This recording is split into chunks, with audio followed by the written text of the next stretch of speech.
מקום קדוש. הנכם מתבקשים לכבד את קדושת המקום.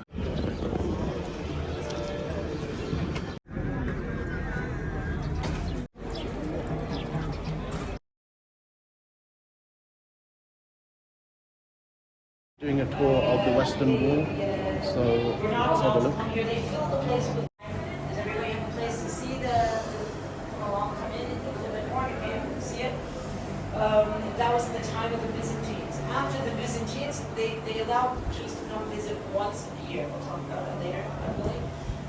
After the Byzantines came along, the Muslims, they invaded much of the world. And when they came to Jerusalem, they recognized it as a holy place.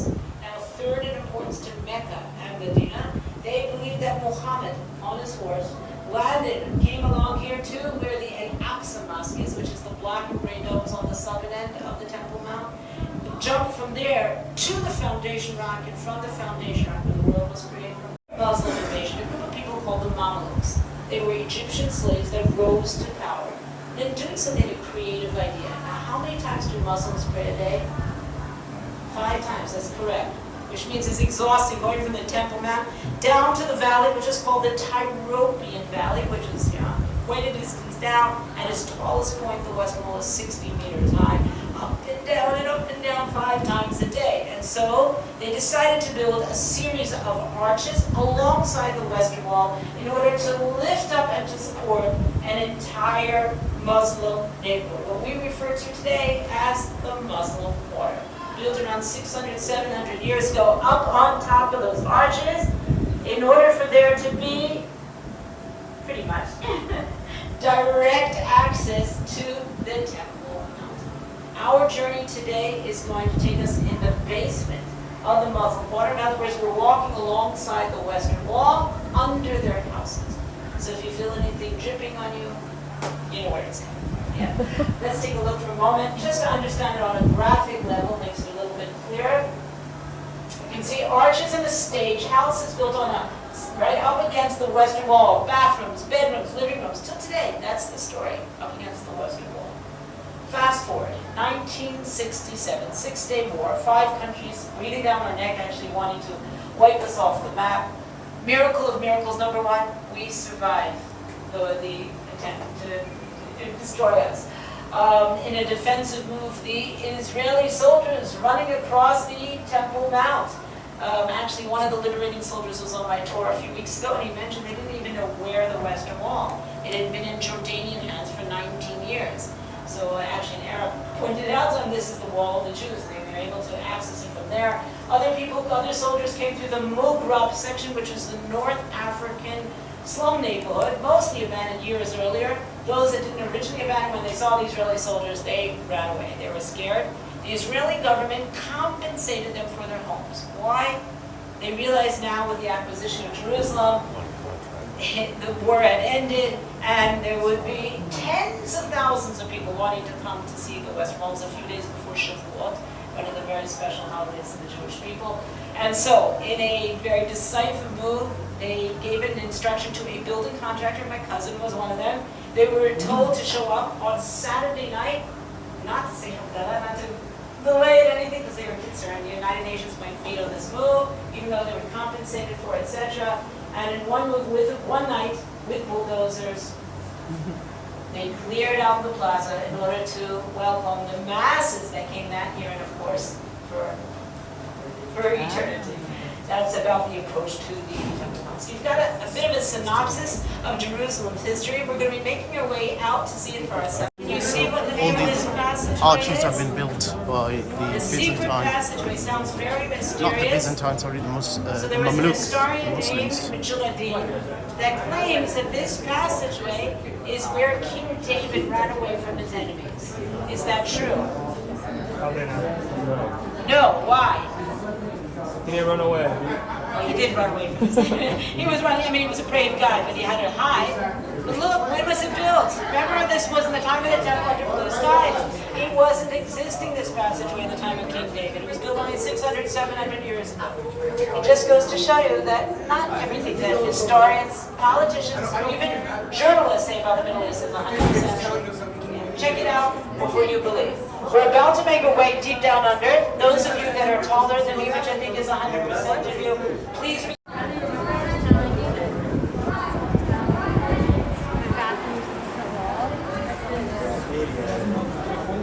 They're probably by publics, and then their basketball.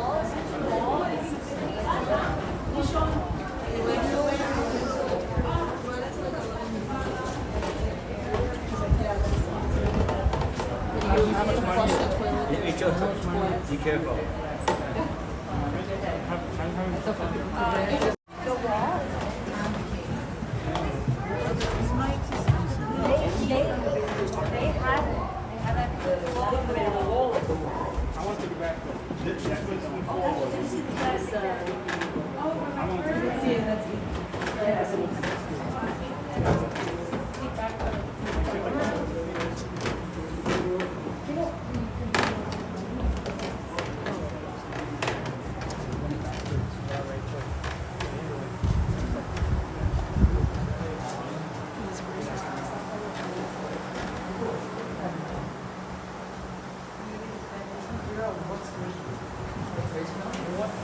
Well, I think the view of the actual part, it's original back.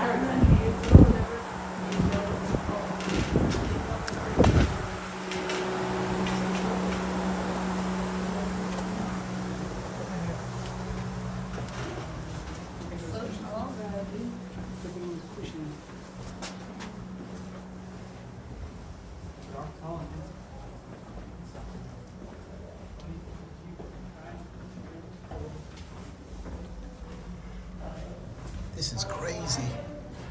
It's a real adventure. Let's have a look at what's going on here. Lovely. There are more people behind you, sir?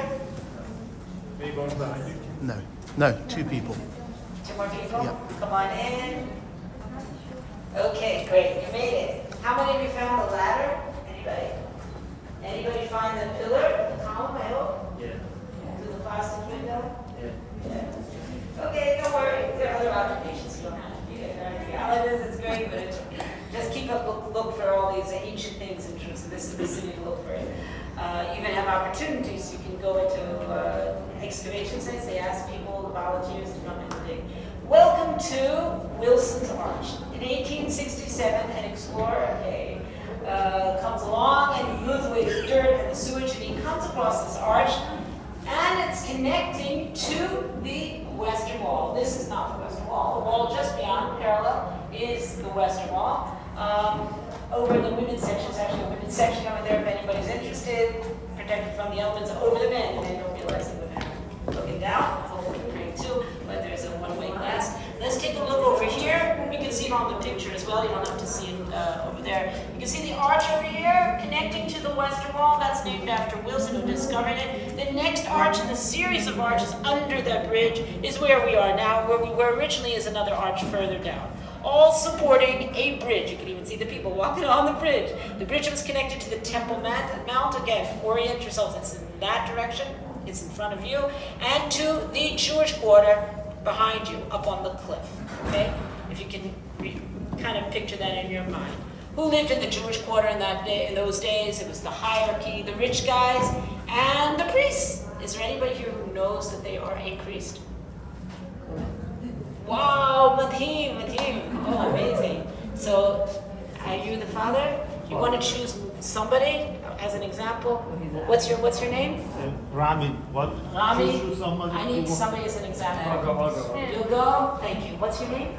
Aaron. Oh, are you the high priest? During the big holidays in Jerusalem, in blessing dry after thousands of years. You can see it's a very sophisticated one with a staircase going down for the impure, another one going up for the pure. It is from stream water, river water, ocean water, even rainwater. This is one of hundreds of mikvahs they found around the temple walls. Why so many? Because every man, every woman, and every child would immerse themselves in the water, right, in order to be purified, a spiritual transformation before going up to the Temple Mount. It is a statute of Judaism. Till today, we have mikvahs that are used for rejuvenation in marriage on a monthly basis. It's used for conversion purposes as well as the mikvah Megillus, including another Cardo, which is an ancient street from after the time of the Romans, right, the Byzantine times, and they covered even in an administration building from the first temple building with stamps with names in Hebrew, ancient Hebrew. It's pretty amazing what's being discovered. So anyway, let's get back to where we are. Above us, remember the Muslims put the Muslim quarter squat on top of arches. They did not differentiate between ancient arches, this is like 2,200 years old, and more modern ones, which are 600, 700 years, which we're going to see beyond that door. They put the Muslim quarter above us. Above us, directly above us, is a madrasa, where they study the writings of the Quran, similar to the Hebrew word midrasha, where we study the Torah. Interesting, we use a lot of words in common, right? Cousins. We're about to make our way past that doorway. If you had been here like 6 years ago, you would be walking through a building site, an archaeological dig and a building site, because a man named Yitzchak Tshuva utilized the space under one of the more modern arches, again 700 years or so, to build a synagogue. It is named after him. It's called Sharei Tshuva, the Gates of Repentance. It is exquisite. It has a translucent alabaster floor that they imported from Italy, and the top is a plastic dome, a plastic shield, which is a practical solution to a diplomatic problem. It is leaking all the time from the Muslim quarter. Instead of knocking on their floor every other day or our ceiling every other day complaining, it wouldn't be great for neighborly relations, we put this plastic shield to protect the people praying underneath. It's open for prayers and sunrise at Nets. Anybody who's interested in getting up that early, we're going to be making our way past it now.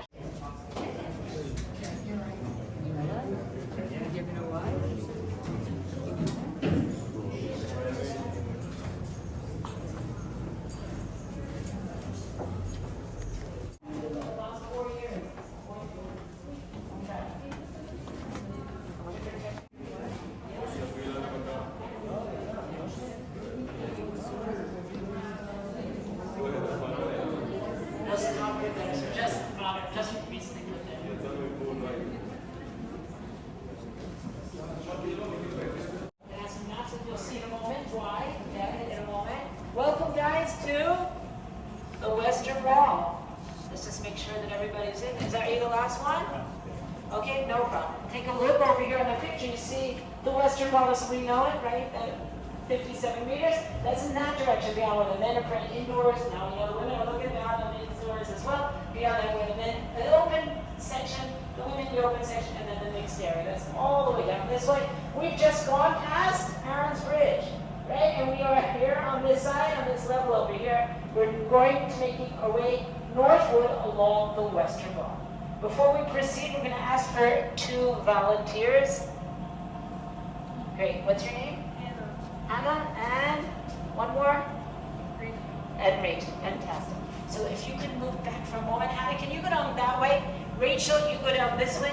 Find the is 4 meters deep, around the size of my living room. It is 3 meters high, right? Now 2 of me, lifted up from the bottom of the Western Wall around 10 meters. It's enormous. Now let's get an idea of how heavy it is. The smaller stones are between 1 and 3 tons each. Can anybody guess how heavy this one is? What'd you say? At least 100. You're right. A lot more. 200. Less than 1,000. It's 570 tons. That's around 1,400,000 pounds. Somebody figured it out for me. Okay, enormous. That's like 200 elephants, fat ones, or jumbo jets, 2 jumbo jets. Now, how do they move it here? Slaves. Sounds good. Number one, the wall was built with paid laborers, but it's going to fall down on me. You ever have that as a kid near a tall building or something? And number two, it doesn't fall on you. Okay? It's done with genius engineering, built without cement, without glue, just the sheer weight of one stone on top of the other. Now, amazing, right? What about, now that you guys know the facts, what about those stones? Are they Herodian? No. Very good. You see, cement, You don't see the frames, right? An indication it was done later on. Remember the Romans? They made a whole tank, you know, see? Somebody did that to the stones. The Byzantines wanted to use this spot as a water reservoir, a pool. So they put plaster on the wall. It did not stick. So they made these holes, stuck in these stone beams into those holes to support another wall up against the western wall that is covered with that gray stuff. Can you see the gray stuff? That is plaster. Plaster retains water. Angels prays for it. It's also a sign of fertility and abundance, blessing. Around the circumference is carved out in Hebrew a love story that King Solomon wrote called Shir Hashini, the Song of Songs. It's a love story where a boyfriend comes to his girlfriend's door, a window, and knocks on it, and she's too lazy, too tired to get up, and eventually walks away, and she gets up and looks for him in the wrong place. She's dirty, she's attacked, etc. It's an analogy for God knocking on our door and saying, my people, my beloved, wake up for me, I'm here for you. So this is the biggest, one of the biggest rocks, man-made stones in the world, moved without any machinery. She seems to think it was done by divine hands. And Herod did this. We say in the Quran that Solomon was involved with the construction of Masjid al-Aqsa, and it involved the jinn. So here it is. Can you hear me in the back? Can you hear me in the back? I'm standing at the threshold of another synagogue named after Rabbi Getz, who was the presiding rabbi around when the temple, the rest of the world was going down. By that time, the Waqfa, the Jordanian police patrolling up in the temple now, got wind of this. They came down and opposed it. In order to preserve peace, we withdrew and sealed it off. The mystery is still intact. Something for you guys to think about. What's down there on that staircase? Just beyond this arch is over here, was discovered by a man named Charles Ward in 1867. Same year that Wilson found the arch back there, and actually Ward found the mikveh back there. This was called after him, but originally it was Shar Yehuda, the gate of Judah, one of the main gates going into the Temple Mount. 90 meters in, 2 steep staircases, and you are at the temple. That's where it is. This is again strategically placed and understand into the Holy of Holies, the Kodesh Kadoshim. Remember, this is a retaining wall of the Temple Mount, not of the temple, so we're a bit of a distance away from but it is a spot where you can tune into your higher selves and into what's above. You can pray if you'd like. We'll be meeting in the room just beyond that in a minute's time. Interesting. I don't know if it's wishful thinking. Look at the spot. You'll see a geological formation of the map of Israel on the wall. So if you can lead the way.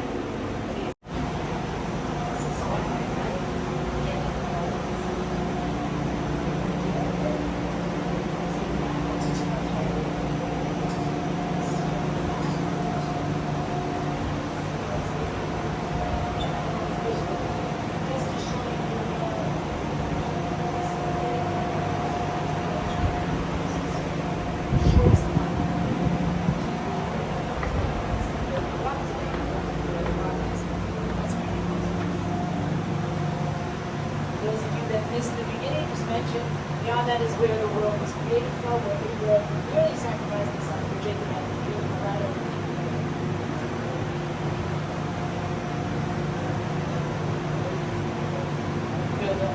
the rock was higher up, something like lower down, but it's western America.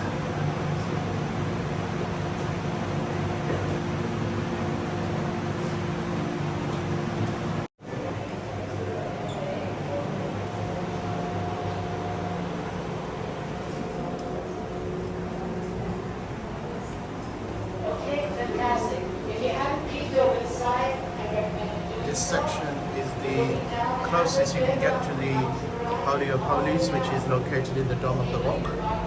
And it is supposed to be directly opposite the rock, the dome.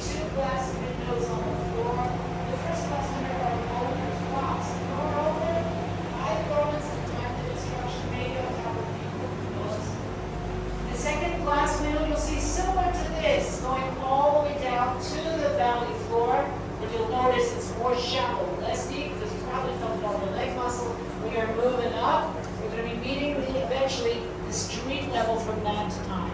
So this is deep down here, but we're going to make up with it in a little bit as we go along. Now, look at the wall here. Is this Herodian in construction? No, good for you. You can even see the tool marks in the cement where the Muslims patched it up. But if you can, some people can probably look down here and see the original Herodian stones. But certainly as we walk along this corridor, you'll be able to see the original stones with the frames, etc. The gray concrete beams are put there the last 50 years over where the archaeologists were digging to protect the people. In the time of the temple, again, we would be under open skies. Now, before we leave this spot, take a look at the walls here. Anybody remember what's that substance called? And it is plaster. Plaster retains water. We are in an enormous cistern under somebody's house. They are about to have late morning tea. They did not invite us, but they're up there above us. For a period of 500, 600 years, they would open up those hatches that you see up on the ceiling, drop down a bucket on a long rope, and that's how they brought water to their families from northern springs that are coming down this way. Okay? Now in 1867, Warren and Wilson were both brought here to check out why so many people were getting sick with cholera. It was an epidemic proportions. They discovered that their sewage system wasn't great. It was overflowing and contaminating the water. And so in the 1900s, the British put plumbing up into the Muslim. Okay, we're going to be continuing on our left. You'll see more cisterns. You can find the hatches too. On our right, the Herodian stones. And eventually, after the two glass windows, you will see the mountain popping out at you. You'll be able to feel not the scratchy stuff on top of these beams, but underneath the gray stone is Mount Moriah itself. Okay, let's make our way this way. Please be careful.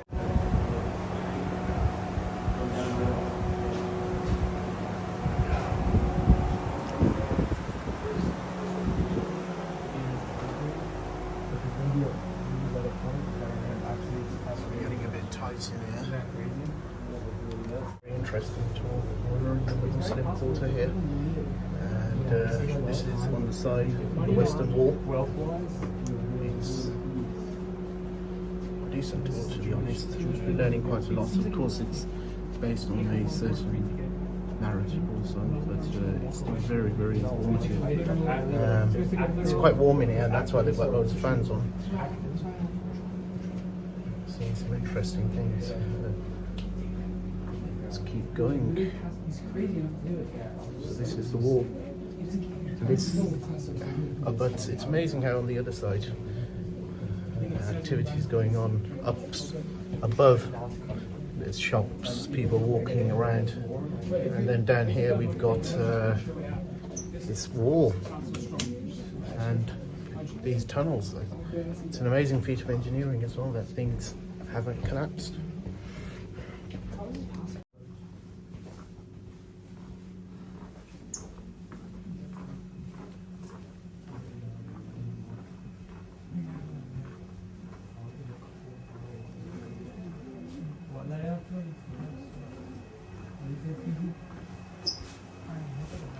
We lost Bradley.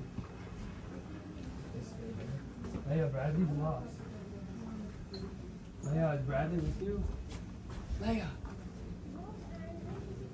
Is Bradley with you? Wet. She's so mean. I said Leia, she goes, what?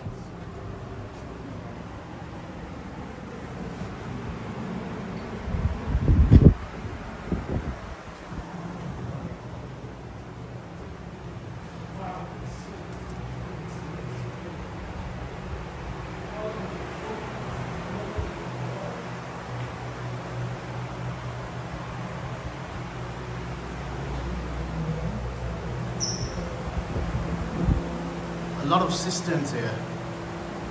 Another medieval cistern.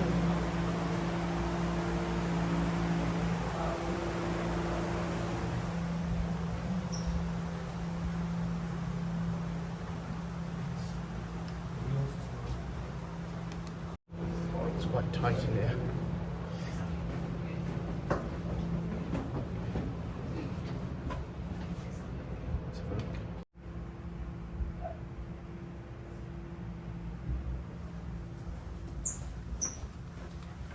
let's catch up.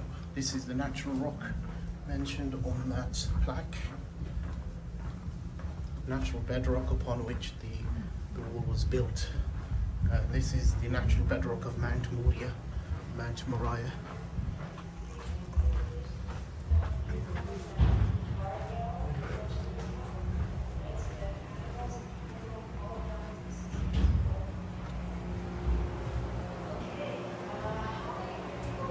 It's amazing how they're holding this in.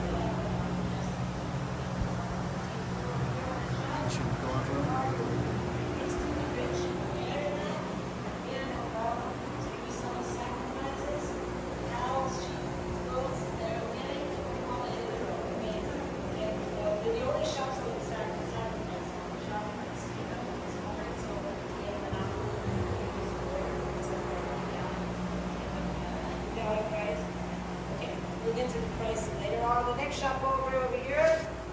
You ready? Your shop is a perfume shop, spices, something. They say that Cleopatra wanted to invade the Dead Sea area because it was a particular perfume she could get there, pursuing that she couldn't get anywhere else.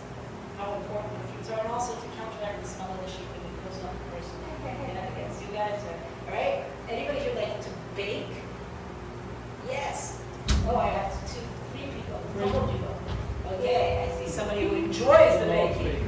Yeah, you love baking. You love eating it. Well, okay, well, we need you guys. All right, it's going to be a family business, I suppose. We have group coming from Iraq. In today's time, we need around 30,000 pizzas. No problem? Easy. No problem. This is all what's happening with international languages in the background.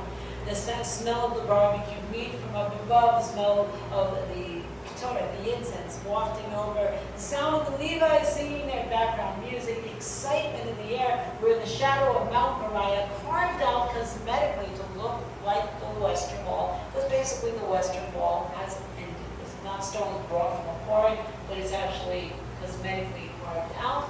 Pretty amazing. And our turn is coming up. We're our turn to get up over to the Temple Mount and to give our sacrifice, to see our family, to see people we haven't seen for weeks, for months. Right? This is the place to be. The excitement. Where are we on this map? Let's just take a look. We've come now to the end of the street. Even the street sign there says the end of the street.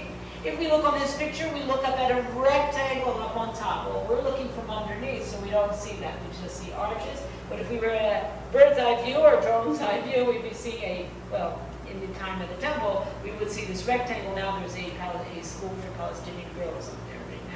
This rectangle is a security fortress that Herod built. He called it the Antonio. Some of you might be familiar with it from Christian literature as well. It was based on top of one that was there existing from the time of the Maccabees, called the Barras, or the Birat in Hebrew.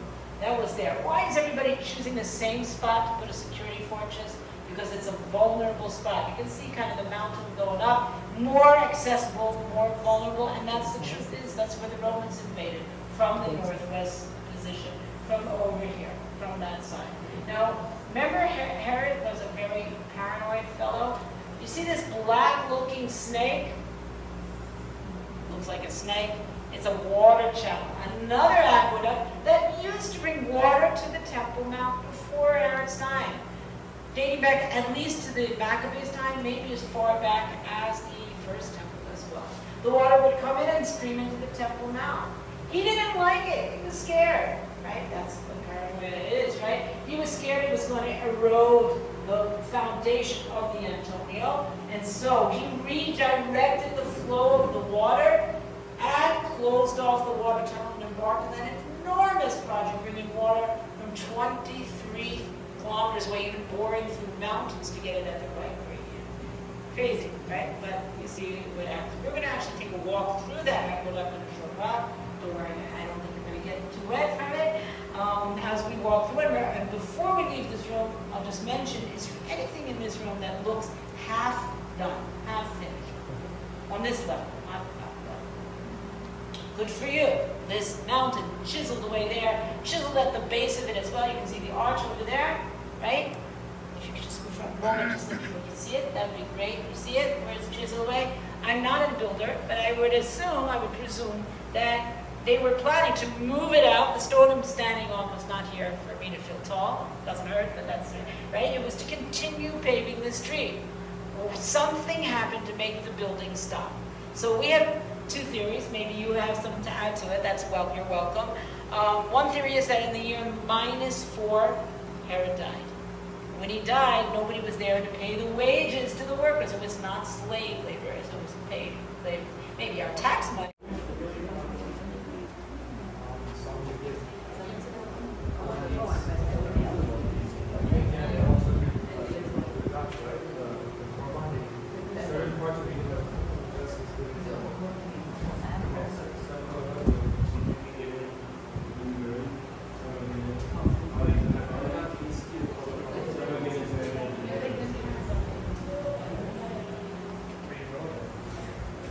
Very smooth.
Not for the western wall, it's not 4 meters deep.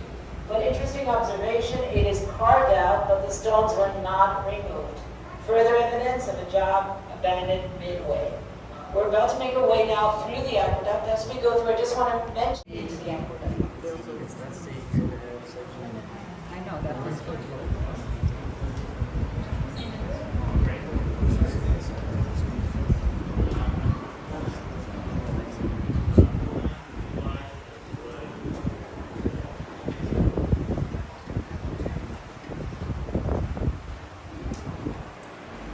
Careful that the floor is like.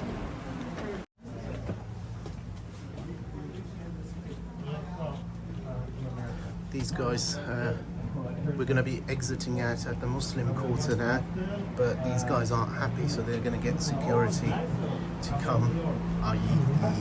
the police, to escort them back because they feel unsafe. So here we are.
Another aqueduct.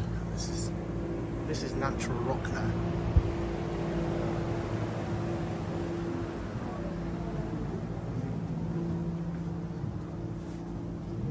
This is the bedrock of the mountain.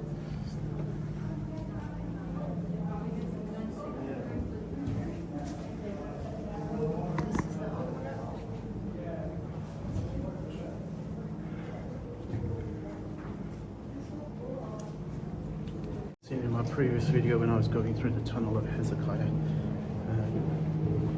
it's a bit wider and water would flow through here. That was narrower, but this is still decent.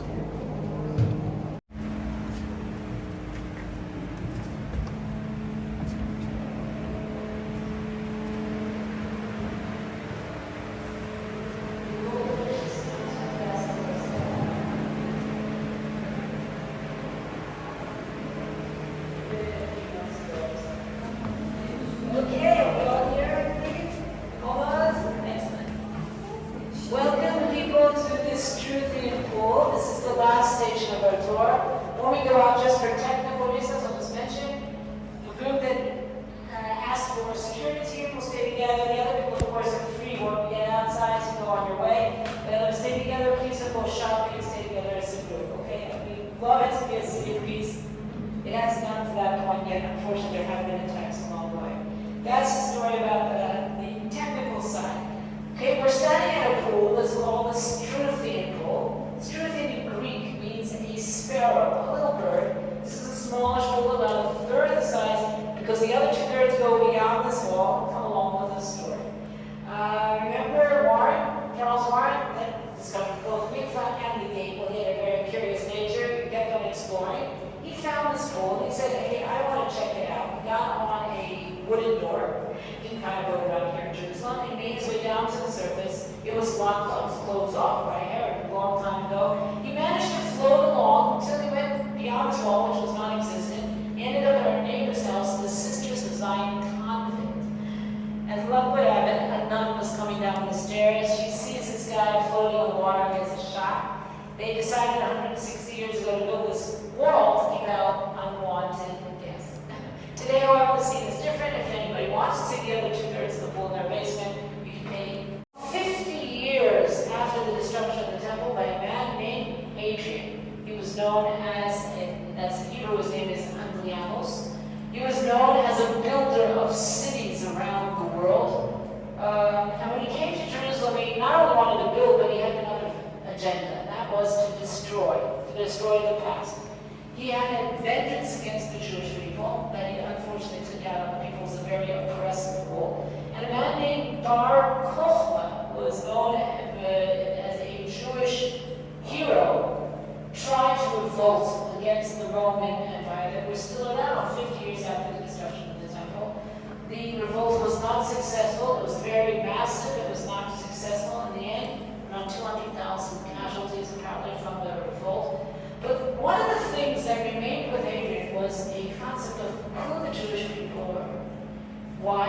He found a coin that Bar Kokhba had minted. If you look at your coins, you have King that they had this vision.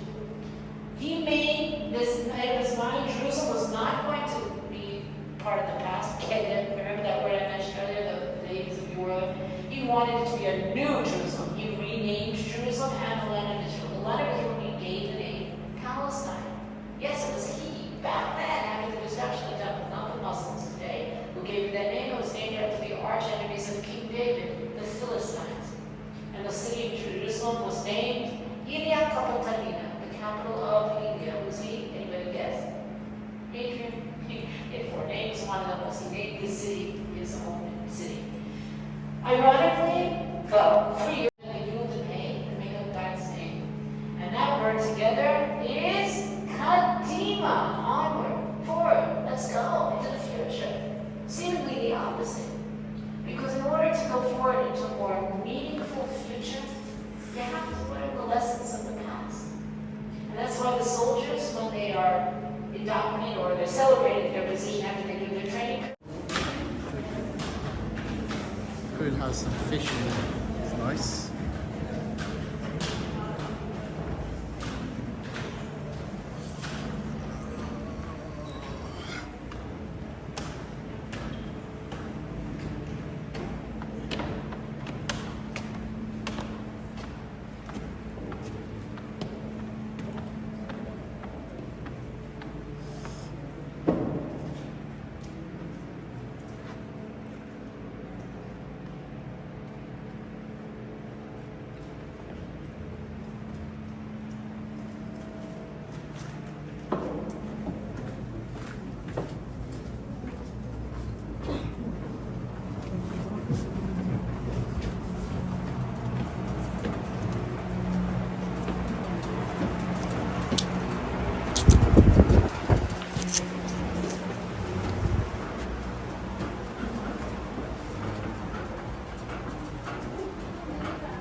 No, I'm saying. So I was the only Muslim, I think, on that tour because it seems very much geared towards solidifying the narrative and yeah, interesting piece of history or pseudo history.